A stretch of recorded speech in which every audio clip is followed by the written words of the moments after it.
Hello everyone. Start off by taking this cloth and then wrap it around the circular shape, bring it out through the other side. Take an empty bottle cap and then stitch a cloth at the end of it as such. Afterwards, stitch another cloth at the end as well. Make this into a running stitch and then make it into frills. After you are done with this, take another cloth, add it underneath the sewing machine and then using this machine fold it over and then sew it together. Take a piece of cloth and then use this cardboard piece on the side and then attach the cloth to it and then stitch it in. Take a piece of lace, attach it to the top, bend it over and then stitch the lace onto it. Fold it over. Next, take this cardboard piece and then fold the cloth over, add a weight over it. This will help it stay folded. Next, add two cloths to it together and then stitch the two together as such and then add a cloth to it. We'll be making a scrunchie. Take a rectangular piece of cloth, stitch one side together as such.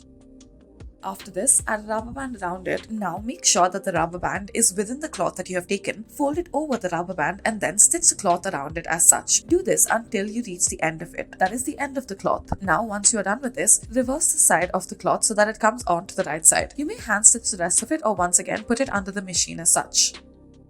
Next, we will start off by taking this wristband. Take a cloth first to begin with and then bend one slightly over the other and stitch the two together as such. Fold it over and then once again repeat the same stitch over it. Now reverse the cloth, make it onto the right side and this is what you will be left with. It will be on the right side.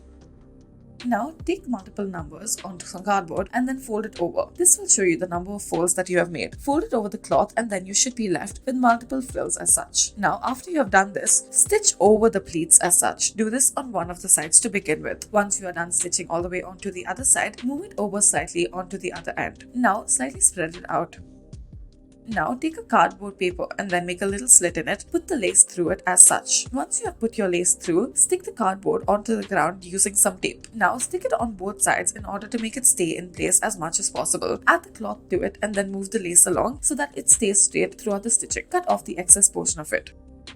Next, take a pink cloth and then make a pocket onto it. Put your cardboard onto it, this will make the marker for it, and then slightly open the stitches on one of the sides. Make a similar stitch on one of the sides, then begin to stitch it on one side to begin with. When you move to the curve, slightly move your cloth along it as well. Keep doing this until you reach the other side. Now, once you come all the way to the other side, you may reverse it. Stitch until the end of the line as such. Make sure you measure it properly before you do so. Now, once you reverse the side, this is what it should look like. Stitch the top so that it stays firm once again. This will be like a second layer to it.